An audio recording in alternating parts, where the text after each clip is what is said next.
അധിക നാൾ മുമ്പല്ല സുഹൃത്തിന് മെഡിക്കൽ കോളേജിൽ താൻ നേരിട്ട നരകയാതന സുഹൃത്തിനോട് പറഞ്ഞ് വേണു മരിച്ചുപോയത്. അന്വേഷണ റിപ്പോർട്ടിൽ കൃത്യമായി പറയുന്നുണ്ട്, വേണമെങ്കിൽ വേണുവിൻ്റെ ജീവൻ രക്ഷിക്കാമായിരുന്നു എന്നാണ്. കൊലയ്ക്ക് കൊടുത്തതാണ് എന്നതിന് മലയാളം. സിന്ധു ചേരുന്നൊരു ഭാര്യ, നമ്മൾ അന്ന് സംസാരിച്ചാണ്. സിന്ധു, തികഞ്ഞ അനാസ്ഥയാണ് എന്ന് വ്യക്തമായിട്ടും ഏതെങ്കിലും ഒരു നടപടി ഇതുവരെ ഇല്ല. ഏതെങ്കിലും സർക്കാർ സഹായം നിങ്ങൾ കിട്ടിയിട്ടില്ല.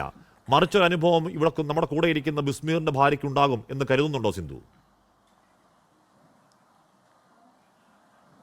തീർച്ചയായിട്ടും എനിക്ക് എന്താണോ ഇപ്പോൾ അനുഭവിച്ചുകൊണ്ടിരിക്കുന്നത് അത് തന്നെയാണ്. കാരണം ഈ മെഡിക്കൽ ഫീൽഡ് എന്താ ഈ കാണിക്കുന്നത്? തികച്ചും അന്ന് നവംബർ 5-ാം തീയതി എൻ്റെ ഹസ്ബൻഡ് മരിക്കുന്ന ആ സമയത്ത് പറഞ്ഞിട്ടുണ്ടായിരുന്നു, നായ്ക്കളുടെ ജീവൻ്റെ വില പോലും മനുഷ്യർക്ക് കൊടുക്കുന്നില്ല. അത് വീണ്ടും വീണ്ടും അവർ ആവർത്തിക്കുകയാണ് ചെയ്യുന്നത്. ഏറ്റവും വേദനാജനകമാണ് ഇപ്പോൾ ഞാൻ ഈ കാര്യം ഞാൻ കേട്ടപ്പോൾ എനിക്ക് ഏറ്റവും സങ്കടം തോന്നി. കാരണം വീണ്ടും വീണ്ടും നമ്മൾ ഇനിയും ഇങ്ങനെ ഒരു ജീവൻ പൊലിയാൻ പാടില്ല എന്നുള്ള ഒരു ഇതുകൊണ്ടാണ് അന്ന് വേണമെന്ന് ഈ ഒരു വീഡിയോ ഇട്ട്. കാരണം ഞാനോ എന്തായാലും എൻ്റെ കുടുംബത്തിനോ അല്ല ഞാൻ നഷ്ടപ്പെടാൻ പോവുകയാണ്. ഇനിയെങ്കിലും ഇങ്ങനെ ഒരു ജീവൻ പൊലിയാതിരിക്കട്ടെ എന്നുകൊണ്ട് ആ ഒരു ഇത് കൊണ്ട് മാത്രമാണ് അന്നൊരു വീഡിയോ വേണമെന്ന് ഇട്ടത്. എന്നിട്ട് പോലും ഇനിയും വീണ്ടും ആവർത്തിച്ചു കൊണ്ടേയിരിക്കുകയാണ് ഇത് തന്നെ. ഏറ്റവും വേദനാജനകം. അതുപോലെ തന്നെ അന്ന് മരണപ്പെട്ട് ഇന്നും ഏകദേശം 80 ദിവസത്തോളമായി സർക്കാരിന്റെ ഭാഗത്ത് ഒരു വിളി പോലും ഉണ്ടായിട്ടില്ല. എന്നിട്ട്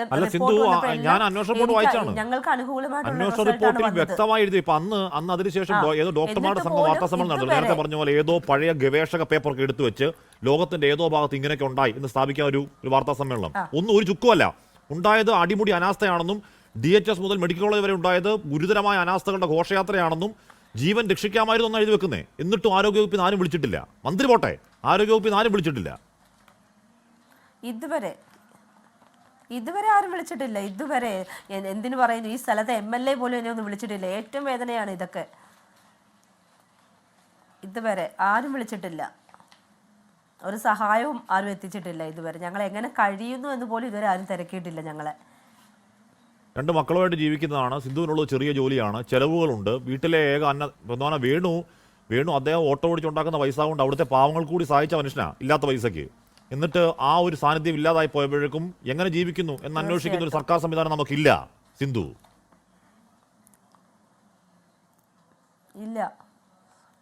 ഇനിയും ഇതുപോലെ മരണങ്ങൾ ഇങ്ങനെ തുടർന്നുകൊണ്ടേയിരിക്കും. ഇതാണ് എനിക്ക് തോന്നുന്നത്. കാരണം അവരൊന്നും ചെവികൊള്ളുന്നില്ല. അവർ അവരുടേതായ കാര്യങ്ങൾ മാത്രം